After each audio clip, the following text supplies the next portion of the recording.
Hey guys, welcome back. And before I begin anything else, hello and Alan. That is Arabic for hello, Alan. So today I'm going to be talking about Chia and how it's going to keep on going down in price because I think of the delay in what's going to happen going forward with mining in general, whether it's GPU, hard drive, or even CPUs. Now, CPUs you could probably put on the back burner. Hard drives, I think there's more volume in CPU mining than there is in hard drive, but that's just my opinion. I don't know. I don't know of where I can get statistics of this. I'm actually trying to look for all that information. But of course, I would say just out of sheer volume of what's being bought and what's being sold, GPUs are definitely number one. Now, why do I say Chia prices are going to continue to go down if Ethereum 2.0 does not happen? Well, because a lot of these guys who are currently GPU mining are going to stay on Ethereum. That's one. Even if Ethereum 2.0 was to happen, they would try to either liquidate their GPUs if they're not profiting, or find something else that's going to be more profitable and keep on mining on that. So why do I keep saying that if ETH 2.0 does not happen, why would Chia prices keep on going down lower? Well, because my speculation is that if you keep the guys busy enough, right, mining Ethereum, and they still have the GPUs and they still have something to look forward to, nothing is really going to drag their attention away from that. And they're not gonna come over to Chia just because they have no other alternative. Now you can speculate and say that it's more energy efficient, but honestly, even in my opinion, GPU mining is a hell of a lot more fun and a lot more addicting, to be really honest. I've done both. I've done all three. CPU, not so much. Hard drives, all right, you have the initial setup and plotting and trying to get your hardware to work more efficiently. But for some reason, GPUs is like a workhorse. Like you plug them in and you're expecting something like right away. As soon as you're expecting it right away, it's constantly growing as far as what you're earning and what you're mining. Now, I can't say the same for Chia. Chia doesn't do that for you. It takes a lot more time to build out these plots, which takes hours to maybe a few hours for some of you guys, depending on your hardware. Slowly but surely eventually get to your full capacity, let's just say. Like you have maybe 10 terabytes or 20 terabytes of drive space, and that takes time. It's not instant, it's not right away. It does take time, and depending on your hardware, how long it takes for you to create a single plot. And once you have that plot, you put it into a pool. You can do it solo if you choose to, and you may not earn anything at all if it was only 10 or 20 terabytes. I've heard a lot of speculation. There's nothing handwritten about this. There's no set in stone like how much should you have before you go doing it solo. 1 petabyte was always that mark that I've always seen and heard, but I've never seen any documentation stating that. I don't know if it's even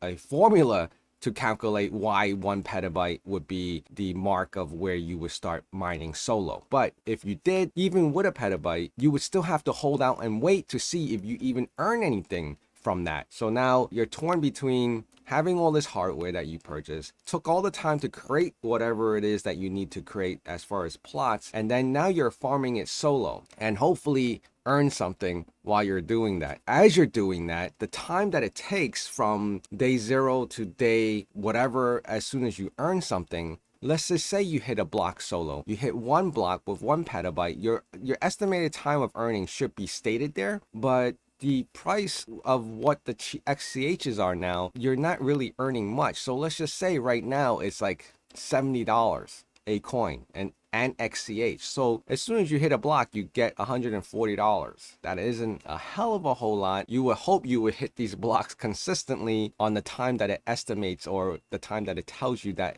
you're expected to win. Now, I know for a fact not everyone wins on the time that they're expected to win. Some just keeps on dragging, or you could have bad plots. You could have like really high latency. So there's a lot of factors that come into play. But when you mine GPUs and CPUs, you know that information pretty instantly, because whatever you use to mine the GPUs and the CPUs, it'll tell you. You're looking at the command line as the miner is going at it. You can tell what's going past and what's stale, what's not good, and you can fix that on the fly. With Chia, you can't really do that as easily. You have to like run the Chia plot check and see which plots are not good, or you have to check your latency in your log files. Why is your latency so high and you're not hitting blocks? There's a potential. No one even knows if that's even true or not. Because you have high latency, you're not winning blocks. So on the flip side of all this, if 2.0 Ethereum 2.0 does not happen, I believe Chia prices will continue to go down.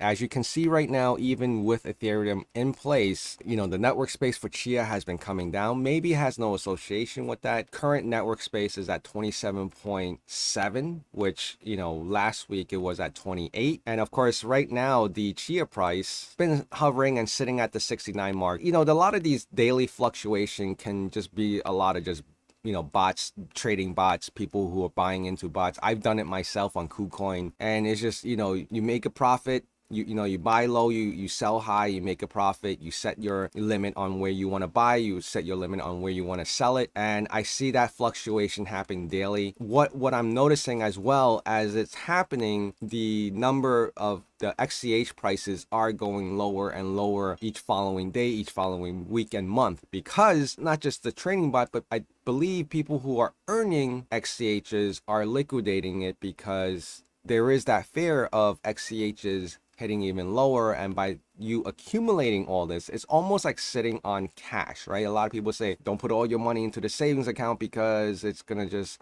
with inflation, it's just going to end up worth less money than it really is. So $1 this week will end up being like 97 cents next week, which I can't blame the people. I wish when I first earned my first XCH would have liquidated it when it was like $800-900. You know, that would have been a nice return. To be honest, if my first block, if I sold the first block that I won, the 2 XCHs, I would have covered a good amount of my initial setup, which was probably around $2,000 that we put together, me and my partner. And you know what's even worse right now is that I spoke to him recently, and you know, we're still in it, we're doing it. I'm doing more than he's doing it because he kind of gave up hope on it. And I said, hey, I'm gonna, you know, there was one time I said I was gonna buy more hard drives, and he goes, why? The price is dead. And mind you, he is mining Ethereum and he's been doing really well. He obviously ROI'd already in a couple months. The same time that we started Chia, he started mining Ethereum. It's a hard sell, to be really honest. It's a hard sell to people who are not believing in this project. I don't care how much stuff you put together, these cat coins, these data layer stuff. A lot of people just don't look at that. The utility would be nice after the fact if it's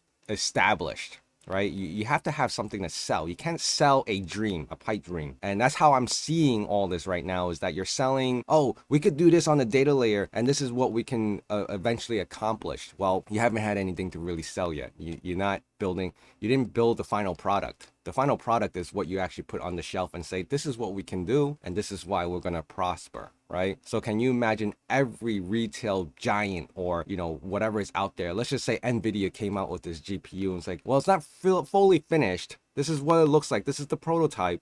This is what it can do. So do you want it? You want to buy it now? That's how I see it. That's my opinion, guys. You can argue it. Comment below. Let me know what you think about all this. I just think that the price of Chia is going to keep on going down because Ethereum is not going away anytime soon, or is not turning into a proof of stake anytime soon. No one's going to look at Chia as an alternative to mine. And of course, and well, to farm. You know, a lot of the miners and GPU guys are just that, right? Because they have a lot of GPUs. So it's really a tough sell to someone who's not a believer. And trust me, as a content creator, and I talk a lot about Chia, I sometimes have doubts about it. And sometimes I'm like, I want it to be prosperous. I want it to work. It's hard to convince even some of the guys I know, even though they know that I am a, like, I guess they would call me a hardcore Chia guy. They don't even want to jump on this project, even though I'm in it. See that? I mean, that tells you a lot, to be really honest. So it's really a hard sell. That's pretty much what I wanted to talk about today. I thought this was a good conversation, that a good conversation in my own head, but at least communicate with me, whether on the Discord. We had some discussion on Discord. I love that interaction in the comments below. All right, guys, I want to thank you. And always remember to hit that like button, subscribe if you haven't done so. And I appreciate all the new members coming in, and I will definitely be putting out membership videos really soon. Thank you guys, and see you again soon.